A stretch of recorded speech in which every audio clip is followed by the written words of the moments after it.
So, you know, many times African Americans have worried so much of being integrated to the white community and becoming one. That has proven to be impossible. It can't be possible. I think what the African Americans should really worry about is just a way to build themselves, build their own community, and build themselves individually as well. Because we have so many African Americans who are accomplished. We have Tyler Perry, we have Oprah Winfrey, we have so many of them, even those musicians. We also have Akon. Understand? They should worry about building a community and building themselves for the sake of the young generations of African people in the United States of America. And I think that there have been gains for individual people, but we as African people, as a collective, have not moved forward as we should. And most of the time, the African people that you have that are able to occupy the positions of mayors and governors do not occupy it forcefully and forthrightly for the collective of African people in this country. And as a result, what you have is millions of young African and Latino children and youth who are in a state of total chaos, who don't have skills and don't have any idea how they're going to develop their skills, and are estranged from even the adults in their own race because of the problem of not dealing with white racism and the real impact that it has on our lives. Ruba brought up, which is that when we deal with the issue of white racism, white people don't deal with the fact that they are the ones who are sicker than anybody else in this particular issue, which is why when you deal with the question of race, you cannot deal with what's wrong with these African people. See, the thing that happened in South Central started with a malady in the justice system, where white people could not see white men who had did something against black men and penalize them for what everybody in this country knows that they did. So the problem of white racism is that we don't look in depth and do these little documentaries on white people and what's wrong with them. I'd like to add to that. The professor, the president, John Silver, said that one of the problems with the programs of the 60s was that they did not provide corrective measures to help the black family. We need to understand that when black people were brought here to the United States, they were brought here as an act of war.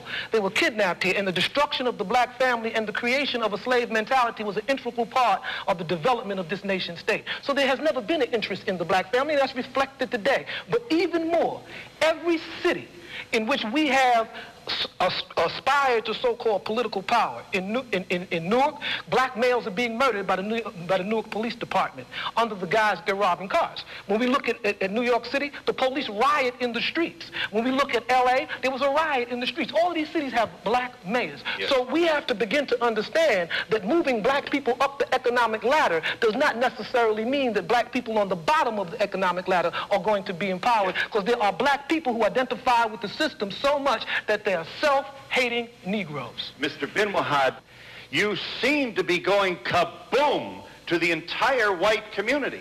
Do we have from you a spirit of belief that there really are out there in America white folks who do not suffer from the pathology that Sister Souljah reminds us does exist in this country? But why is that the question? In other words, it's the same as when you're dealing with the issue in South Africa. People say, well, if black people get in control of that government, what will they do with the white people who are living there? Why is that the question? Can we refocus the question I'd like to as explain to how we're going to correct? Let me have a moment to... It's also an issue of control and curriculum, and what type of African adults are you trying to produce within that school system? I was in the Intelligent and Gifted Children's program. I went to Cornell University Preparatory. I was on welfare, Head Start, free lunch, free breakfast, forced busing for integration. Every single government program ever created, I have been here you are on the cover of Newsweek magazine. It must have worked. That's not the point, because I talked about white people. That was why I was on the cover.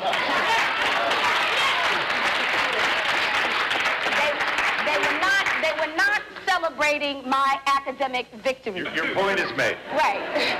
So the point becomes becomes, Phil, that how you design those programs. In all of the programs that I attended, all of the education that I had, college, public, and otherwise, nobody ever told me that I was an African woman. Nobody ever told me what the history of African people were. Nobody ever told me that America is business, and without business you will have nothing and be nothing. And nobody ever told me how to organize business so that I would be able to develop institutions in my own community. So now the sincerity of all of the programs and all of the education has to be questioned, indicted, and convicted, because the bottom line is that America is not and has never tried to produce African adults who are functional, self-sufficient, who understand their politics, their economics, and their relationship to the world politics and the world economics. America is with the NAACP, the Urban League, and the traditional We Shall Overcome civil rights leaders of the 50s and 60s that have been all but abandoned and ignored by younger people, Sister Souljah included. I think that the dice are loaded, and that's what's left out of Mr. Brown's piece. See, there was a period of time in this country after Reconstruction where African people owned a lot of land, owned a lot of businesses, and did a lot of things. But what happened was the American government, the Ku Klux Klans, and other organizations organized in smashing that effort. So it's not that we haven't tried to own lands and have not organized businesses. It's that if you are African in America, or in Latin America, or in the Caribbean, or in the continent, you will be hunted no matter what you do, because they do not want us to survive and become self-sufficient. And you can say no, but you haven't lived this life. You haven't lived this life. And be happy. I'm talking about that. All right. Now, to paraphrase Senator Bradley of New Jersey, the state from which your piece was... Senator Bradley gets much right when he talks. He does, and he, among other things, and he's not claiming to be particularly original with the observation, we can't get there unless we go together. I have a terrible feeling that behind me are some people who do not agree. Senator Bradley of the all-white United States Senate said we can't get there unless we all go there together. Sorry, none of us are where he is. That's number one. Number two, you're making a moral appeal to a country that doesn't have a moral conscience. The question becomes that when white people feel serious and angry and upset about abortion, they come out in the thousands up to the millions to say, this is what we believe about abortion. Where is the white outcry against white racism that murders African people all around this entire globe? It doesn't exist. So who are these white good people? I want to meet them. I want to see them. A few is not enough. But that might be all we can get. And guess what? I don't work with all I can get. What I work with is what I have. Listen, you have to have some confidence in the power of African people amongst ourselves to establish a foundation. We have. No, we haven't. We have utter chaos in our cities, and you got to say that. You can have a program. I'm not saying we've built a lot of institutions, and those institutions have not been effective. The majority of millions of African youth in this country are dying mentally, dying spiritually, dying emotionally, dying academically. And you may have a program, Mr. Brown may have a program, but what we got to talk about is an American government that tracks millions of African people who don't go to your program, don't go to Brown's program, millions of African people, not only here, but all around the world. And if we are not honest enough to say who are our friends, who are our enemies, to know what a friend is, to know what an enemy is, we will constantly be trying to get into people's parties, to shake our butts with them, to get them to like us, and that's not the question. The question is, what can we build amongst ourselves to secure ourselves from our enemies so that we will be able to survive into the future? Mayor Kelly. It's enough to know that if I walk out Washington, D.C. tonight, some black kid in Washington, D.C. is blowing up another black kid's head for a pair of sneakers because the institutions that we're talking about, not the things that we hold up to say, look, this is one example. The institutions that we're talking about are not saving the minds of those African African children. That is the honest. The question of racism is a question that has baffled the mind of so many Africans. It has baffled the mind of the great people. Different people have come forward trying to explain what is racism, how did racism exist. In this event, we've seen some other black American people. We understand how the black Americans went to the USA. Particularly, they left Africa through the slave trade and they were taken all the way to the USA where they served as slaves for over 400 years. So from this slavery and from the slaves came a generations later on after slavery was abolished. In these generations we have people like Marcus Garvey, we have people like Malcolm X, we have people like Khalid Muhammad, the late Khalid Muhammad, we've had people like Dr. Joy de Grey. These are just the generations or the offsprings, rather if you like the grandchildren of the slaves, and they have a different story to tell, a different story from the Africans. Africans, we have experienced colonialism, but the African Americans have experienced slavery. As I always say in this channel, slavery and colonialism are the greatest, worst things that has ever happened to the black person up to date. Even though colonialism might not exist in its purest form, we have also a new form of colonialism in Africa today. We call it neocolonialism, where countries such as France, we know how much France has grown its influence in West Africa. But now when we go all the way to USA, we have police brutality. Racism is now systemic. It has now evolved from being slavery to now being police brutality to racism. And one of the people, remember when I said earlier, one of the people who have come forward trying to explain racism and trying to debunk racism is a sister by the name Sister Souljah. Sister Souljah is an African American woman. She's an artist. She was born in somewhere around 1963. Right now she would be 60 years old. Sister Souljah. She's an artist. She's sung with people such as DMX, if you remember DMX from the movie Romeo Must Die, if you are a fan of movies. So Sister Souljah rose into prominence when when the president by then, Bill Clinton, the husband of the congresswoman Hillary Clinton. Bill Clinton made Souljah become very popular, I think somewhere in around 1992, when she criticized Souljah for speaking against racism. It is interesting what Souljah has to say. You know, when you get to understand why President Bill Clinton was complaining and was making a bad image of Sister Souljah, you'll have to understand this video first. So I want us to dive into this video, watch it, and then by the end of the video, I'll give you a critical analysis where I will also share my thoughts, and let's dive in without further ado. Sister Souljah, Columbus, Georgia. Hello. Hey, how you doing? Hi. Just two questions, two short ones. The first one is, I'd like to know why she keeps referring to black Americans as Africans. And secondly, I'd like to know why she thinks that white people ought to continue to be responsible for the upbringing of black youth, black inner cities. All right, sister. Okay, the first answer is this. I call myself an African person because our people originated in Africa. So when you find African people in Jamaica, in Haiti, in Latin America, in Brazil, in various places in the world, they're still African people, even though they were born in that place. And I'm very proud of the fact that I am an African person. And what about white Americans and educating black Americans? The second question is strange because I just gave an entire bunch of comments about independence and self-sufficiency, and he's asking me why I think white people should raise the children, which is indicative of the fact that he has a problem. I do think, however, you're saying the opposite, right? I was saying the opposite. I do think, however, that as long as African people in this country are taxpayers, that we have impact on the American government, and that we should say how dollars are advocated to the upliftment of our people. Seattle, Washington for Sister Souljah.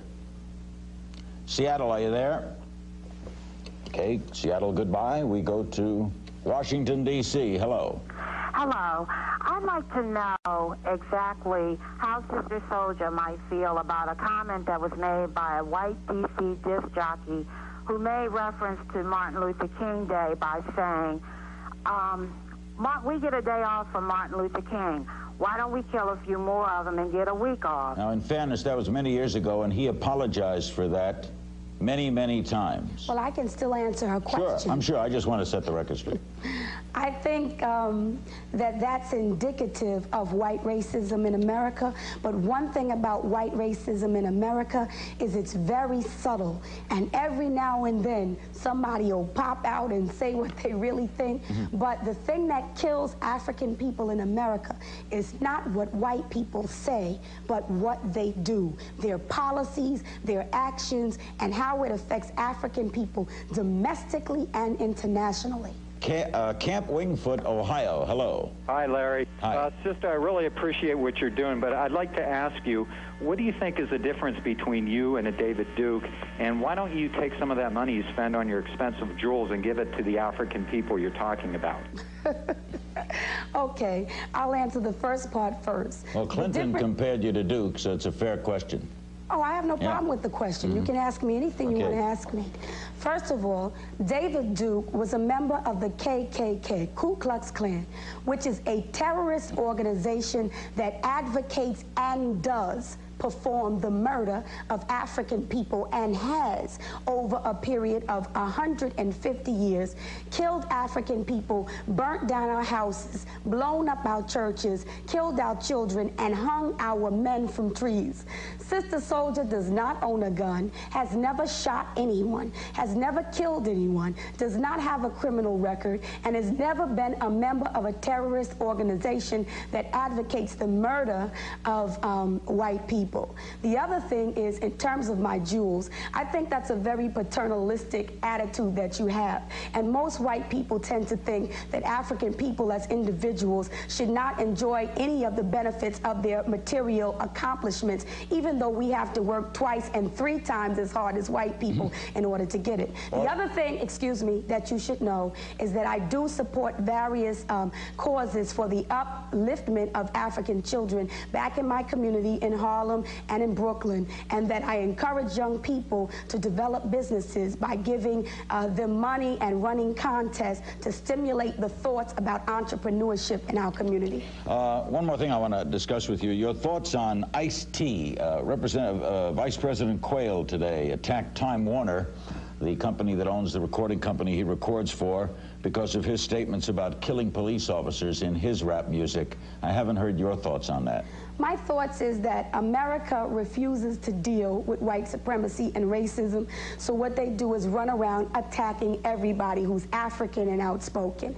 Ice-T, Public Enemy, Minister Farrakhan, anybody that has an opinion or who's pissed off at the fact that we're beat down, brutalized, and when we go and seek justice in the courts, we still cannot get it. So I'm not surprised that they're attacking Ice-T. The other thing I wanted to say is this, that you take a guy like Quayle and you really start to understand racism. Here is a man who has absolutely no intelligence, political savvy, or understanding of the majority of people in the American society. But just simply because he's white and born into a privileged family, he can actually run around and pretend to be the vice president of this country. Do you like Ice-T's music? I am not a person that purchases Ice-T's music, but I certainly support his right to express himself. Thanks very much, Sister Souljah. Thanks for joining us. Thank you very much for having me. I appreciate the opportunity. My pleasure. Sister Souljah joining us on Larry King Live. Curriculum, and what type of African adults are you trying to produce within that school system? I was in the Intelligent and Gifted Children's program. I went to Cornell University Preparatory. I was on welfare, Head Start, free lunch, free breakfast, forced busing for integration. Every single government program ever created, I have been here you are on the cover of Newsweek magazine. It must have worked. That's not the point, because I talked about white people. That was why I was on the cover.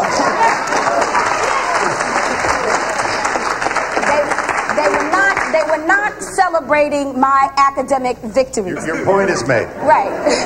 So the point becomes becomes, Phil, that how you design those programs. In all of the programs that I attended, all of the education that I had, college, public, and otherwise, nobody ever told me that I was an African woman. Nobody ever told me what the history of African people were. Nobody ever told me that America is business, and without business you will have nothing and be nothing. And nobody ever told me how to organize business so that I would be able to develop institutions in my own community. So now the sincerity of all of the programs and all of the education has to be questioned, indicted, and convicted, because the bottom line is that America is not and has never tried to produce African adults who are functional, self-sufficient, who understand their politics, their economics, and their relationship to the world politics and the world economics. America's never going to. America's never going to understand that as some abstraction. Communities understand that. You must give communities the power and the control, and finally address the whole point. You can't just pour money into a school. You've got to build up in the community the economic base to sustain the school. You can't deal with these problems in isolation and say, I'll have a good school in a neighborhood with no economic base and no jobs and no businesses. You want decent schools, you've got to develop the communities in which those schools exist so that you have an economic base to support them. You've got to develop the power politically so that the community will be able to control that environment in which the school exists and meet the needs culturally, value-wise, otherwise, that community reflects. And that means that you've got to have power in the hands of that community as a whole. Not in the hands of education bureaucrats, not in the hands of social bureaucrats, but in the hands of the people of the community themselves. I think it is important, and I think it is justice when we give a little history about this prominent sister and her wonderful conversations and discussions. So her name, Sister Souljah, what everyone knows of, what everyone calls her. Okay, so Sister Souljah, she was born Lisa Williamson. She emerged as a prominent figure in the landscape of American activism, literature, and music in the late 1980s and early 1990s. So she has a background steeped in urban struggles. Her agenda and message resonated deeply with marginalized communities, advocating for social justice, empowerment, and prominently anti-racism. She's also a reptivist, you understand? So a little about her background history, because your background really defines who you are, defines your trajectory, defines your message, you understand? So the Sister Souljah, or if you like, Lisa Williamson, I'll use the name Souljah. Sister Souljah was born on January 28, 1963 in the Bronx, New York. She was raised in a low-income neighborhood plagued by poverty and violence. She witnessed firsthand the systemic injustices faced by African Americans. These experiences fueled her passion for activism and drove her to become a voice for the voiceless. Before gaining widespread recognition as an activist and an author, Sister Souljah was involved in the hip-hop music scene. She was a member of a group called Public Enemy and worked closely with frontman Chuck D to address social and political issues through her music. Her involvement in hip-hop provided a platform to amplify her message and reach a broader audience. Now, what was her agenda and message from the video? What can we extract? Now, here is what I found out. So, Sister Souljah's agenda is centered around challenging systemic racism and advocating for empowerment of African Americans. Through her writings, her speeches, her hip-hop music, she has addressed issues such as police brutality, economic inequality, and institutionalized racism. One of Sister Souljah's most notable works is her novel, The Coldest Winter Ever. You understand? So, this book offers a gravity portrayal of life in an urban America and explores the theme of race, class, and identity. These are the major factors that are affecting African Americans: race, class, and identity. Many African Americans have lost the sense of identity. That's why you find many African Americans moving to Africa, moving to countries such as Ghana to seek identity, to find their own identity. And Sister Souljah is no exception. That's why she wrote this book. I highly advise you read this book. So this book serves as a powerful critique of the systemic barriers that hinder the progress of African American, as well as her representation in this video. It's a representation that shows, and she's giving a critique of the systemic barriers that hinder the progress of black people in the American society. So central to Sister Souljah's message is the concept of anti-racism. She vehemently opposed all forms of discrimination and called for a society that embraces diversity and equality. Her advocacy for anti-racism was not limited to words. She actively participated in the agenda of portraying a society where everyone has an equal opportunity. The same opportunity the white person has, the same opportunity the black person has. You understand? She actively also participated in grassroots movements and community organizing efforts to effect real change. So Sister Souljah's message of anti-racism resonates with so many African Americans or black Americans, particularly among African American youth who saw her as a beacon of hope and empowerment. Now, there's something I want you to understand. While she was in her prime, it was in the late 80s, maybe in the early 90s, not now, but the message she was saying back then, the message still applies up to date. It's not going anywhere. It's always there. It came to stay, and that's why it's important not to say it's an old video. People always say it's an old video. Why bring something new? Those problems which were there in the past are the same problems we have here. Nothing is new under the sun. People don't realize that. You understand? So through her activism and creative expression, Sister Souljah has inspired a new generation of leaders to continue the fight for racial justice and equality. And from the conversation you can see from the video on Phil Donahue, she's very vocal. She's very, she's like Arikana Chombori Kwao. You know, sometimes when African Americans, there's something that Dr. Louis Farrakhan said. Someone is good, or an African American is good, when they are still not given a taste of power. This one, Dr. Louis Farrakhan was speaking about Barack Obama. You understand? Because I believe in one thing. A man who is not faithful in what is little, this man will also not be faithful in what is more. Dr. Louis Farrakhan was referring to Barack Obama, and he was saying, Louis Farrakhan was only showing his doubts of Barack Obama. He was saying Barack Obama can either remember us or forget us. But for Sister Souljah, she's somebody who has embraced her platform. She's come forward and she's spoken for black people. You understand? It's not like Barack Obama couldn't do something for black people. He didn't do nothing for black people. And that's something which will always be there. You might say what you want to say, but truth is truth, no matter how you do it. To conclude on this video, I will say that Sister Souljah's agenda and message are rooted in a deep commitment to anti-racism and social justice. Her background history, shaped by the realities of urban life, informs her passionate advocacy for change as we continue to confront the legacy of racism in America. Sister Souljah's voice means a powerful reminder of the ongoing struggles for equality and justice for all people in the United States of America.